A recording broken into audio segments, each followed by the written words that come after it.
Okay, welcome to the John Gardina classroom. Today you can see I have a fine young man next to me. So nice to be in close quarters. Use that term loosely. Yeah, that's right. Fine and young. Oh, it's so great to be here tonight.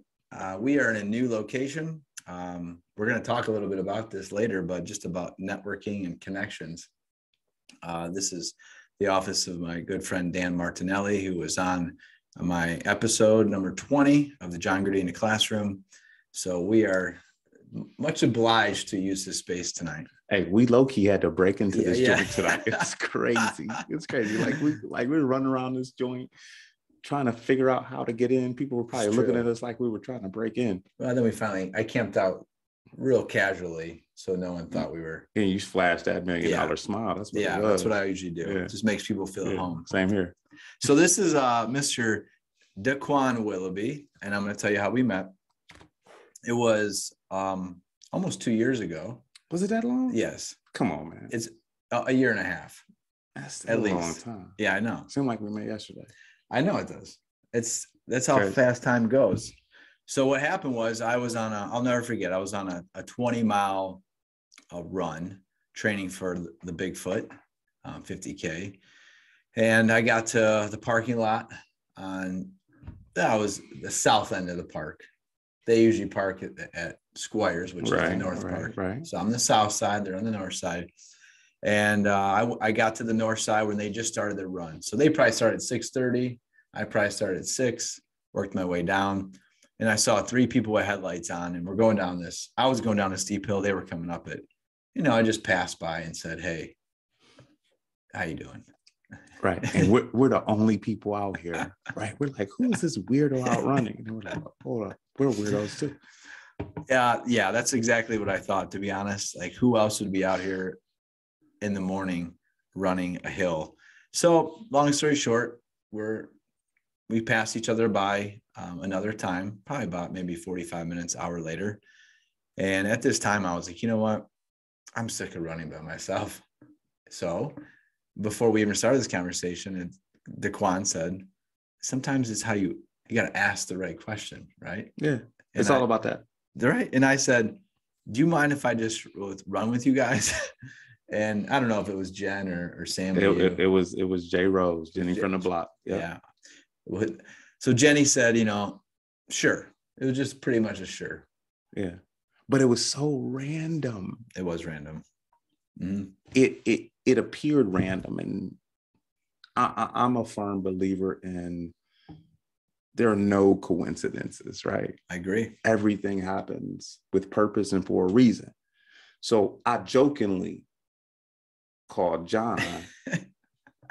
And I know. I jokingly called John RJ. Mm-hmm. And I had no idea what they meant, by the way. Yeah, and it was for Random John, because that's how we met him, very randomly. And if I get the opportunity, if I get blessed with the opportunity to be back on the show again, you all will learn that I got nicknames for everybody. Yeah, that's not a bad nickname. I like that one. I mean, you got tons of them. You got RJ, you got Johnny Blaze. I like that one. Yeah. Yeah. No, it's good. And keep them coming. It makes my ego get real big. Thanks. I appreciate it. So we finished the run. I continued. They did probably, I think, like 12 or somewhere in that range. Yeah. I just remember distinctly the mileage. But what happened was we exchanged numbers. I think Jen and I did. Yeah. And then she's like, "Hey, do you run all the time?" And I'm like, "Yeah, I'm training for this Bigfoot." And then after that, it was like clockwork every Saturday morning. "Hey, we're going to meet here at 6:30. And you weren't, I don't know if, you weren't there on Sunday. So Jen and I ran with her husband, who I ran with the first time with him. But what happened was we were talking about how we were running in negative degree weather this winter. Oh, remember that? We got epic photos from that though. Like the photos are epic. And she brought up this point. She's like, I knew that you would be willing to run on these days. And she goes, I know that you and DeQuan are just maybe stupid enough to come out with me. And I thought, Jen, we're in this together. Who cares about what the elements are? But I'm going to be honest, there in my book, Freedom to Ascend, I do talk about that, about the importance of fellowship and your tribe and how you can do things more than you've thought before in life with the right people. You didn't get to that part in the book yet, did you? I haven't. However, that is an excellent point. Like, I'm a firm believer that most successful endeavors are corporate endeavors. Mm-hmm. And by the term corporate, I mean when you have people who gather and cooperate. Mm-hmm. That's the root of corporate, right? Yeah, I like that. Cooperation. Yeah. It's like Voltron, bro. You know what I'm saying? Like Voltron. I'm showing my age right now, but Voltron, for those that don't remember, man, it was an epic cartoon back in the day, man. You had these cats, these robotic cats. Individually, they was raw. They could battle. They could get it in. But when they formed, like when they merged together, they formed this big robot that was like invincible. It was amazing. Like that to me, like you can glean meaning and insight from so many different things. Like, but when you form together, and you working together, magic happens. The magic. Well, you're bringing me back to when I was what? The magic. You had what? Voltron? Voltron. All right. Well, I didn't. You're a little older than me. Not much. I ain't that much. Yeah. Well, I remember Power Rangers though. They did Power Rangers. But they had the same concept. And they would form together. When our powers come together, they're unstoppable. So hold up, you're 40. Yeah. Man, John trying to play me like he's like that much older than you. Like, dude, I turned 44 this year, man. You acting like I'm ancient. No. 4 years is a big difference, trust me. Yeah. But you're much more wiser than me, DeQuan. All right. I got more gray hair than John. I don't know about that one. I may take the cake on that one. Too funny. But you know what? It's I'll tell you a story before we get into the depth of DeQuan. Is this Saturday, I had to do a hill. I didn't have to. I got the opportunity to do a hill repeat to train for a race, the Mid-State Mile, coming up in June, which is, I can't believe, 6 weeks away. It's crazy. It's going by so fast. And I think you texted me. Were you running? You running the mile? Yeah. You know it, right? Yeah. You absolutely know I'm running the mile. And then, so what do we do? I said, hey, we're going to Forest Ridge, which was not normally where we run, but it's a hell hill. I'll tell it that way. Is it? It's literally a ridge. Now, it's not so bad if you run a couple of times, but I think I did it 25 times. 25? Yeah. You count it? Well, I think my watch tells me this technology stuff. It's crazy. The hills were, those hills, they were fun. Yeah, they were fun. So why do you think I texted you and said, what's going on, broski? I think two reasons, to be honest. Give them to me. I think the first, let's see if he gets this right. I think the first was, there's a little context. He ran a 5K with his dog and Jen and her daughter. And that was at what, 9:30, 10? I had to be down there at 8:15. Oh, wow. Okay. Sorry. Yeah. So I think he wanted to get a good run in before he went to do a light jog, right? Would you say? Yeah. Was it right with your dog? You can't really, unless he's a greyhound, maybe. No, man, bro. Brody. So Brody, aka the broski. The broski. He has wheels on him, man. He's a 30-pound gold mini doodle, but man, he has some go to him. Well, I like that was the first part, though. Yeah, I like. Okay, I'm about to tell you how wrong you were. Go ahead. That was okay. 0 for 1. We're going to bet 5. That's his name today. 0 for 1. I think the second part, and I could be completely wrong, obviously, on this one, but maybe it was just to bond and support being there together. My man's. He hit it out the park. He's no longer over. Right. Hey, 500. I go to the Hall of Fame. He's no longer over. You know why I did it? I'm ready. Because I love you and I love Jen. Right? Period. And guess what? I like doing stuff. I like doing hard things. Yeah. As they say, we do hard things, brother. Yeah. Right? And I'm like, you know what? I'm like, hey, John's out running some hills. I know he training. I said, this is my guy. I'm gonna go out and support him today. Right. Wow. And then I'm like, you know what? It's Lizzie's birthday. Yeah. I'm like, you know what? I'm gonna go out because I remember when my youngster ran his first 5K. I would have loved to have some of my friends out there, but I didn't have friends that was in that space mentally and physically. They ain't, you know. I know. I hear you, man. So I'm like, you know what? You double dipped that day. Lizzie loves dogs. I'm like, I'm about to bring the broski out there. I got some funny stories from that, Michael. Oh, I'm sure. It might have been a mistake to take broski out there. he was probably scaring the runners, huh? Nah, man. He just pulled a Brody move, man. Listen. So here's a Brody. Brody is he's a COVID dog. He needs attention. And when he don't get attention, man, he's gonna make it. He tears the club up if he don't get attention. He wilds out. Really? He kind of wild out. Not too bad, you know. Is he like his dad? Huh? Is he like his dad? Hold on. So Brody's technically not my dog. So all right, real quick detour. I'm gonna tell you how I got Brody, how we, the Willoughbys, got Brody. So my in-laws, they got this dog. They wanted a dog. Mama, who was my mother-in-law, she wanted a dog. Yeah.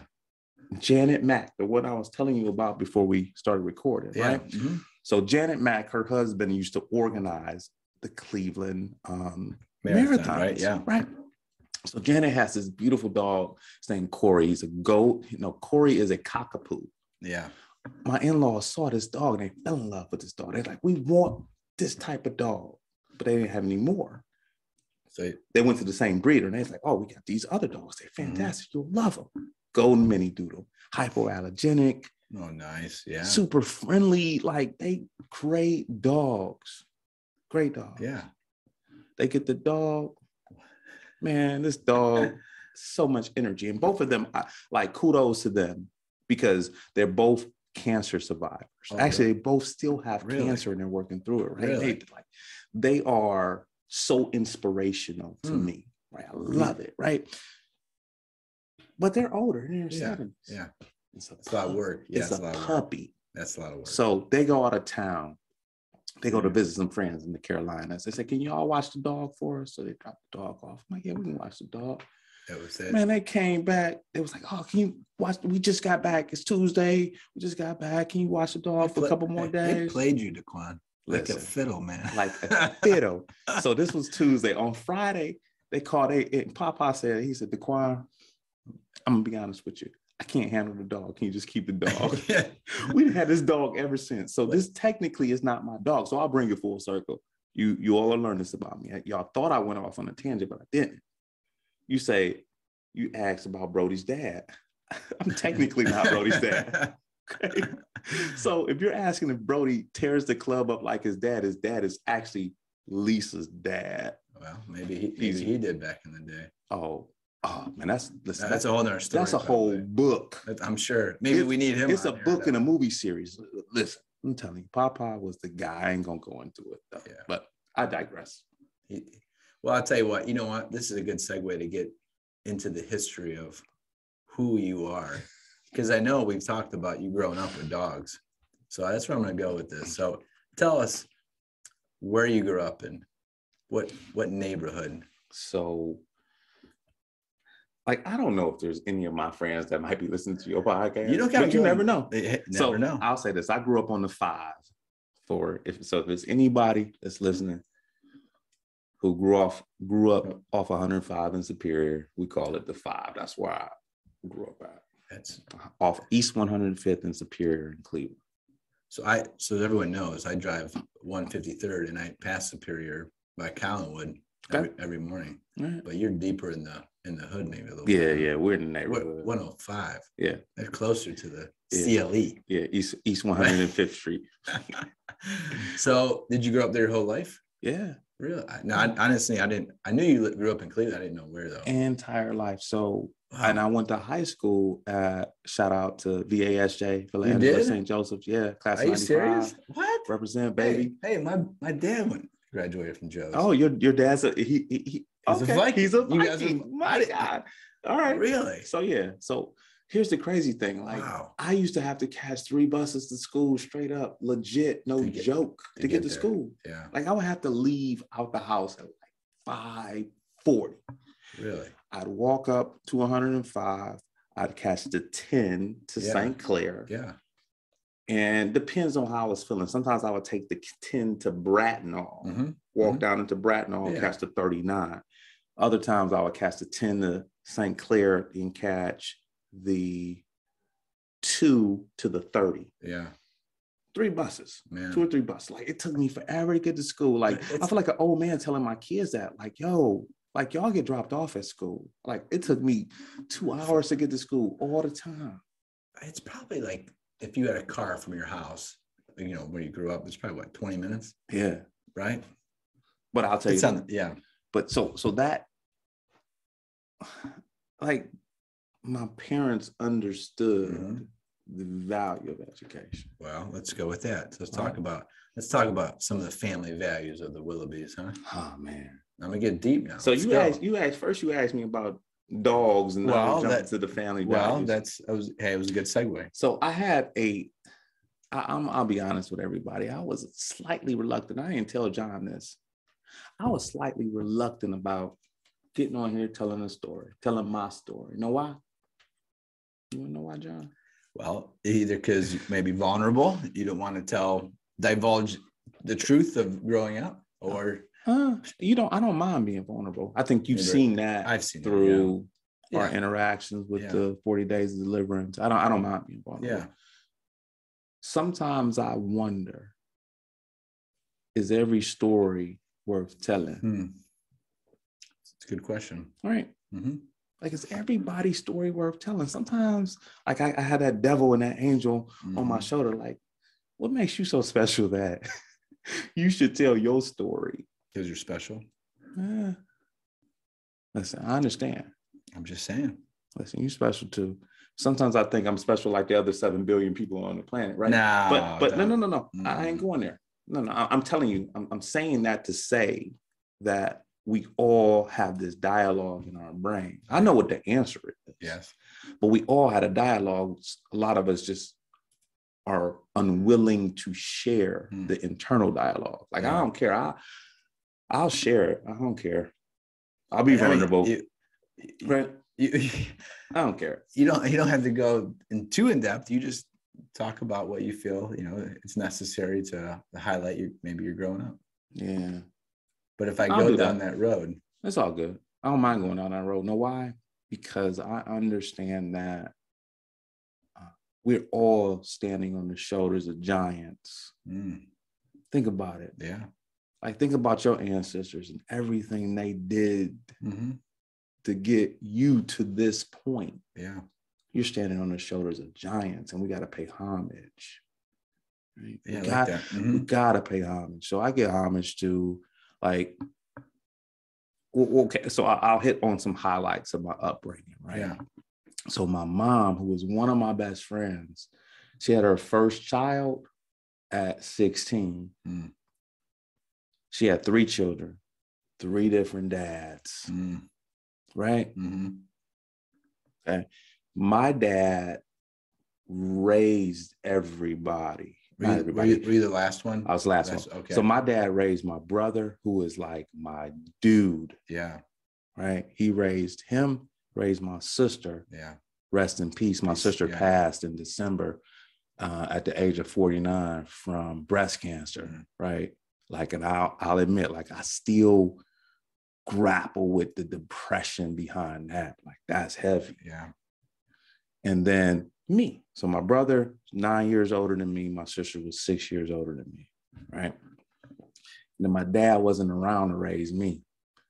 Man, I held so much anger behind that. Really? I did. I'm like, no, I mean, I would see why. Man, I held anger in my heart for a long time behind that. Yeah. I did. But here's the funny thing. It ain't funny. My oldest child bears my father's name, Solomon Charles Willoughby. My father's name, Charles. Was that a respect? Yeah, because know what it was? Like, my brother would not be the person he is without my father, our father in his life. Yeah. And my brother had such an impact on my life that I feel like that was it was divine. Right? Yeah. And the crazy thing is, I say crazy, it's not really crazy, y'all. Y'all don't know about it. Like, I learned so much from my father being a bad father. Right? I learned what not to do. Yeah. And there's so many lessons. Like, I think we learn more from failure than from success. 100%. Agree. Right? Absolutely. So looking at the type of father he was, I was like, man, I'm never going to be that type of dad.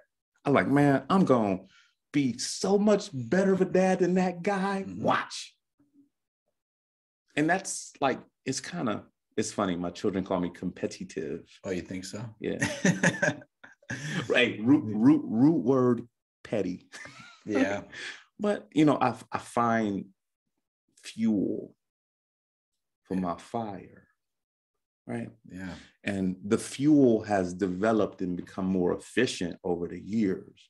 But when I was younger, that stuff fueled me. I'm like, you know what, man, I'm gonna be a way better dad than that dude.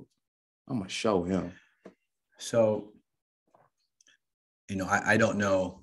I mean, I've worked with many students who either raised by you had your mom and dad that raised you, right? No, my dad went around. I'm sorry. Like, okay, I'm sorry. So your dad raised your brother and my sister, but then he was gone. He was gone. How old were you when he left? I'm sorry. Hey, okay, so your audience, are y'all familiar? We call it going on vacation. My dad went on vacation a lot. So really, yeah. But no, I'm honestly not familiar with that. So we use that term when someone goes to prison. We call it going on vacation. Like, oh yeah, he was on vacation. Uncle Joe was on vacation. Yeah. So Pops was on vacation a lot. So he would, he would serve, bids of 4 years, 3 years, 6 years. He'd come home for a little bit. And, that's tough. Then not be around. It is, but it's life, man. How they say it? You tell me the Bible verse: iron sharpens iron, my friend. As man sharpens another. Yeah. Proverbs 27:17. Absolutely. Well, I mean, what advice would you offer then to someone who maybe was raised or in a similar situation as you? Now, your fuel, again, recapping what you said, your fuel was to be like, you know what? I'm going to show everybody, my children, how to be the man, how to be the father that I never had. Right? Am I right in saying that? Yeah, absolutely. So would you offer that same mentality still, or would you offer? Everyone's path is different. Yeah. Everyone's fuel is different. Like, somebody might be a diesel truck. I might be an electric vehicle. Our fuel's different. Yeah. Right. My advice would be to be a student and a teacher in the same vein all the time. You can always learn something from every situation you're in. I agree, 100%. And I don't know if I got this term from somewhere or if I made it up. I don't know. It happens when you read and listen to so many things, you kind of lose track. Like, where did I get this from? Did I make this up, or did I hear it from somewhere? I call it divine curriculum. Yeah, you talked about that on Saturday. I talk about it all the time because it is what keeps me grounded and sane.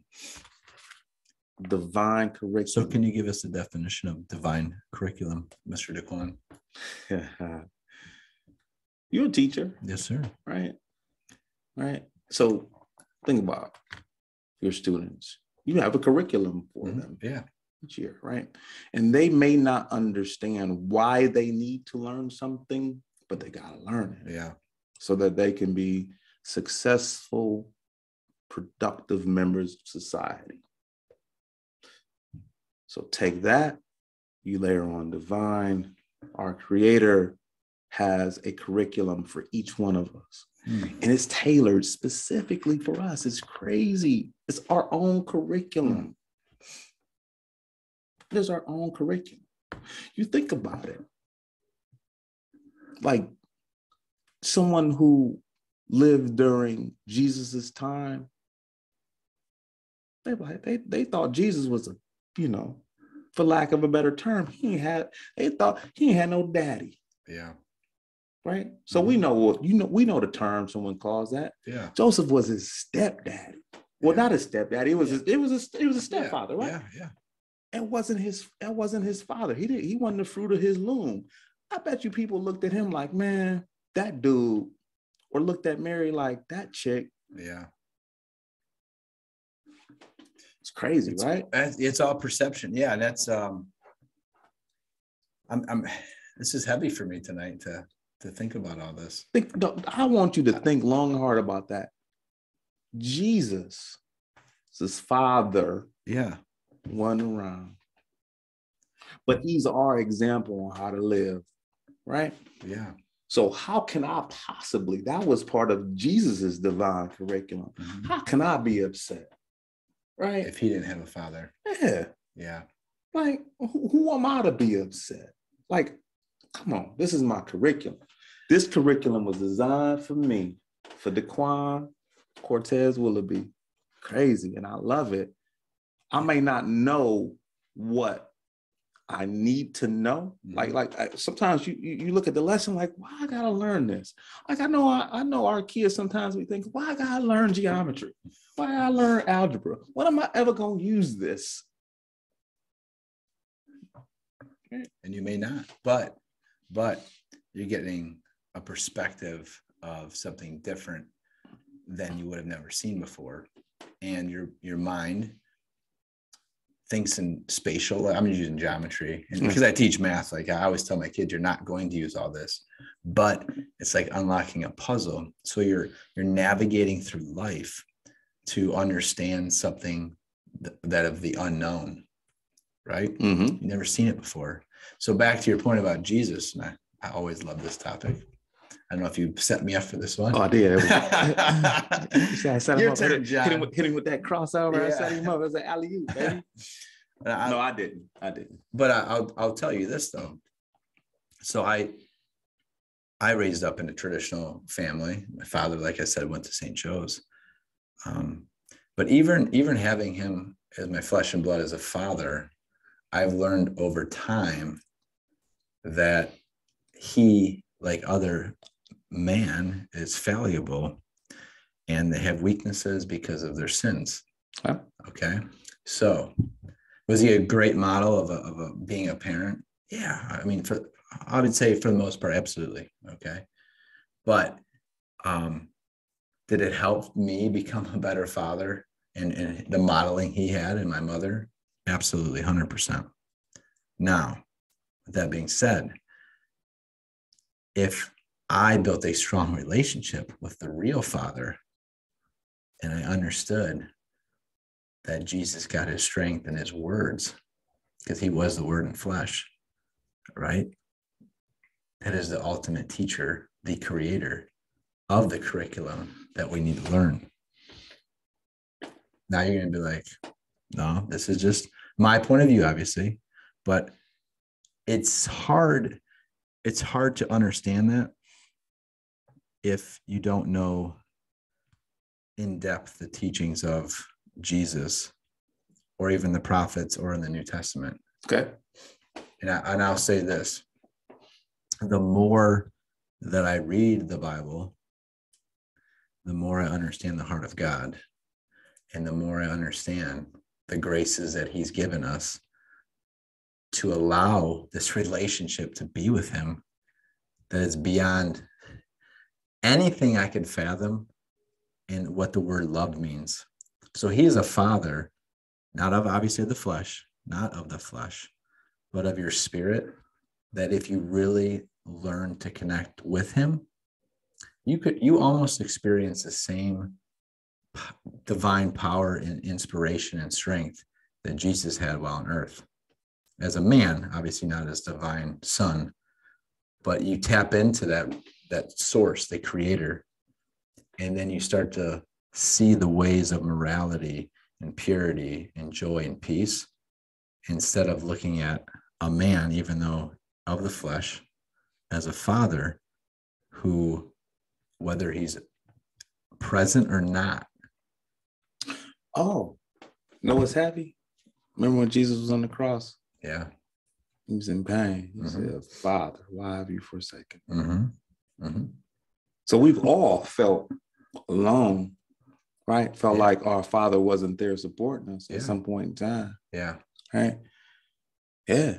It's heavy. It is heavy. But it's not. You know why it's not that heavy? Like, okay, it is heavy. I take that back. It is heavy. but it boils down to, you were talking about the more you read the Bible. I think it's study plus application. Gotta apply it. Hunter, oh my God. Gotta apply it. Like I know some people, they work my nerves, those. You can say it. Just say it. Man, folks, seriously, folks who read the Bible all the time, but hypocrites, I can't stand it. Well, we're gonna touch on that subject right now for a second, because I think it's very important. Somebody who professes to be moral and Christian and say they're mighty with the word, but then let's say that happens on Sunday, okay, at church, wearing their khaki pants and their tie and their suit jacket, and they come off as the holy roller. And then you see them on a Tuesday, Wednesday, maybe Friday. They're out cursing like a sailor, judging you, making you feel like crap. And then 2 days later, they're back at the church. Back at the church. Oh, hey, brother. It's so good to see you. Hey, John, that's why I don't profess. Yeah. All right. Listen, I know I'm flawed. We all are. But know what I do? Man, when it boils down to it, seriously, man, I try to treat folks like they was like literally my brother. Yeah. You do that. So we'll circle back. Why'd I go out running with you on Saturday? Why hit you up? I think it's because of you. Because I feel like you my brother. Yeah. Honest to God, when you left, I took that picture of you and you were flexing. All right. I have it. I might have to post that one. Yeah. I had to do that. He's flexing, right? He's got Solomon right there. And then we got Madison over here. Madison and Solomon. I got to get my Blair tattoo. That's my youngest. Yeah, you better do that. Yeah. Don't ever. I have my children tattooed on me. You got to have them all. Yeah. But so Blair is the most recent addition to the Willoughby family. So I got remarried in 2019. Yeah. To my best friend and soulmate. That's right. Yeah. She's a great woman. She is. She shows me so much grace. Whew. Grace. That's a great word. Yes. Yeah. Listen, I know. Listen. Go ahead. What was you saying? No, I think we was talking about Saturday. Family. No, you were. And you said I had just had that image of you that you were, and I told my parents this actually later that day or the next day, and I said, you know what's crazy is that DeQuan came, and it was the first time. Honestly, this is the first time that I felt this way. Okay. Because it was just you and I. I think it's one of the very few times we've ever run together. Okay. And I knew you had an obligation afterwards too, because you went to go see Lizzie with Jen. Mm-hmm. And when you left and you told me that, I had time to kill, obviously, run up that hill. And I thought to myself, man, would my own brothers, and I'm not trying to put them down. I'm just saying, like, in my head, like, this is me reflecting. Like, that's what a brother would do, and say, I support you and your cause. And I'm going to take time out of my day to wake up at 5:30 and hit the hill with you. And I've learned this. People that you sweat with, for some reason, it's just weird. You have this deeper bond when you work hard. You don't have to sweat, but honestly, that's how I feel. If you work hard and you sweat together and you experience that adversity, when your body breaks down, the soul actually is more amplified and you have a clear conscious, right? And you could actually think more with pure thoughts. And whether that's, and I believe, I think it's a connection between the brain, the endorphins you have, and the soul. And when those are connected together, those pure thoughts come out. And when believe me, I was in a state of purity in the middle of my run after you left, before I started breaking down a little bit, like an old man that I am. But I thought to myself, like, do you know how many people there are that would do that for somebody? You're part of the 1% club. Think about it. You are, because not many people would sacrifice time to do that. So that is our most valuable asset, my friend, is our time. Yeah. Hey, and to your point, like I've said this for eons. I feel like I've said this for a long time, as long as I can remember. Like you don't know somebody until you fought them or fought next to them. Yes. Like you know who somebody is. You know if they're brave. You know if they're strong. You know if they're a coward. Mm-hmm. Yeah. You know a lot about a person when you go through something with them. Yeah. Yeah. And in the 40 days run that I did, and you were there for 3 of the loops, and you know, you just learn a lot about a person. And you were my brother James, and I think it was see, that's the thing people need to understand. And this, it's not about running. People don't understand this. It's an opportunity to be there sharpening the blade with someone that you enjoy to do. You enjoy the activity, but you enjoy the fellowship more with those people you're around. Because and I go back to my book here for a second, but it's about the fellowship in the tribe. If I don't have respect for you and I don't see a love for one another, you don't have to say the word, but you know that underlining feeling that, you know what, John's got my back, or DeQuan's got my back. Or as my son says, deep affection. Well, you know what? And you know what?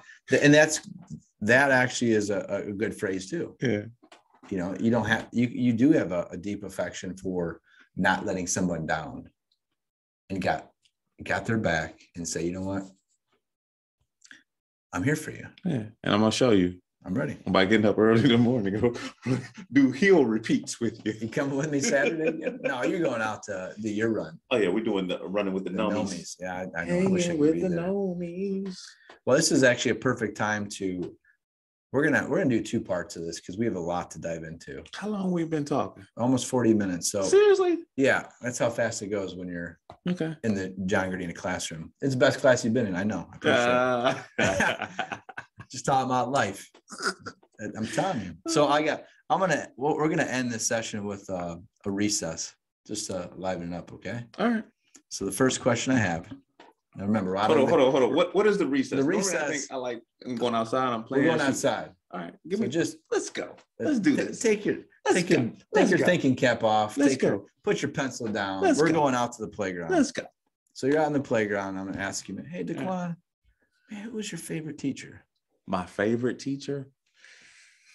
Oh, man. So, I got a couple. Mm-hmm. One of my favorite teachers was my second grade teacher. I had a big crush on her. That's yeah, that happens. Miss Summer. I at Joseph Landis. Nice. Right. But in all seriousness, shout out to Professor Apple, University of Akron. Oh, nice. My guy. Nice. He was my tax professor. Yeah. Man, this dude made tax seem like fun. That's hard to do. It is hard. It's like it is a thing of wizardry. Wow. Is that a real word, y'all? Wizardry? If not, I think it is. Yeah, I would agree. All right. Man, he made it seem fun. Like that is class should be. That is the guy who got me. He was like, you know what? I can do this tax thing. Yeah. Right? Yeah. Yeah. Hey, look, teachers need to know this right from the get-go. You go into this profession to serve. It's the experience that you leave with your students, the experience. Kids are not always going to remember the content you teach. They remember how you treated them, how you made them feel, and did you build them up or did you degrade them? Yeah, amen. So amen to that. So Jerry Apple, I like that, and Sharon Kimmel. Shout out to Sharon Kimmel. Another one, nice. Yeah, University of Akron. She made the best brownies. She was she was another one of my accounting professors. Yeah, shout out Sharon Kimmel. Hopefully you hear this. Love you. We're gonna pass this to the Akron University. Yeah, University of Akron. I love it.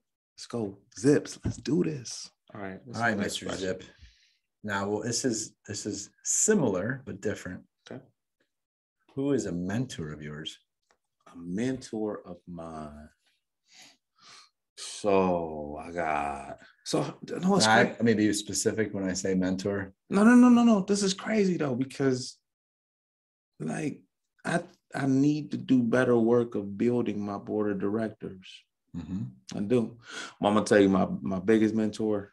And I told you, my brother, that's my guy. Yeah. That's why, listen, that's why I give my father so much grace, because my father helped raise him and he my guy. Got you. So by default, my father gets tons of grace, because if not for him pouring into my brother wouldn't have been able to pour into me, and I wouldn't be sitting here with you right now. Wow.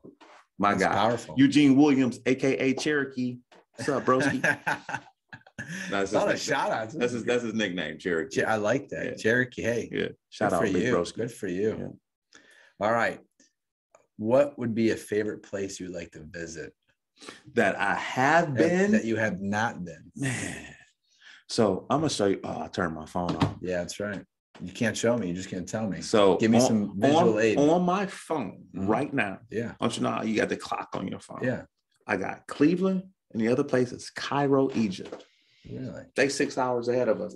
I put the time on there. Know why? Because I'm going next year. You are? Really? I'm going. Really? I'm manifesting that. Everybody, I'm gonna send y'all pictures, everything. Cairo. Really? Awesome. Got it on my phone. How long has that been in your heart to go there? So for a minute. So I've been to the continent, the motherland, Africa. I've been to Tanzania, Kenya, and Zanzibar. Really? Man, I kicked it in Zanzibar. Man, you're a fascinating man. Now, and when we went to Zanzibar, I get to know about you. Dude, we went to Zanzibar. I went with my ex-wife, the mother of my 2 children. Man, we had a blast. And when we went, it was crazy. We wedding crashed. No, seriously, my boy Frank Canberra. What's up, Big Frank? So Frank's one of his childhood friends from Tanzania, marrying a girl from the States. They was getting married in Tanzania. He said, you should crash. Really? He's like, man, you my dude, you should crash. I said, for real? He's like, for real? He's like, it's already like 40 people coming. What's 42? Yeah. I'm like, man, let's go. And listen, this was so crazy. It just opened my eyes on so many different levels. Yeah. One, on how fortunate we are here in the States, man. Like we don't get it. Poe here is a lot different than Poe elsewhere. Like it's different. Like I couldn't imagine being. Right. And yeah, man. So we had a blast. But when we went, we went and crashed. They had 2 weddings. They had a traditional Tanzanian wedding, and they had like traditional US type wedding, right? And then yeah, man, it was a blast. So when we was there in Zanzibar, they had the International Music Festival. Man, listen, you've seen it all. Heard it all. It was bananas. I'm sure it was beautiful. Like rhythm. We don't know nothing about the Indian Ocean. We just know Atlantic and Pacific, right? Yeah. The Indian Ocean's gorgeous. Really? Love it. So you've been around, man. Cairo. That's a whole going. I told you that's a whole other episode with you, man. Look at you. Don't sneak peek at my questions. You saw me trying to peek. Yeah. Oh, this is the easy one though, right? All right. I'm looking at the camera. I'm not looking at your favorite meal with dessert. That's it. Favorite meal with dessert. Yeah. Oh man. All right. You only get one. Come on now. All right. Better be good. All right. Since we over here in the beautiful city of Shaker Heights, I'm gonna get a shout out to Saffron Patch up here in Shaker Heights. My meal gonna be lamb korma, Indian spice level. Wow.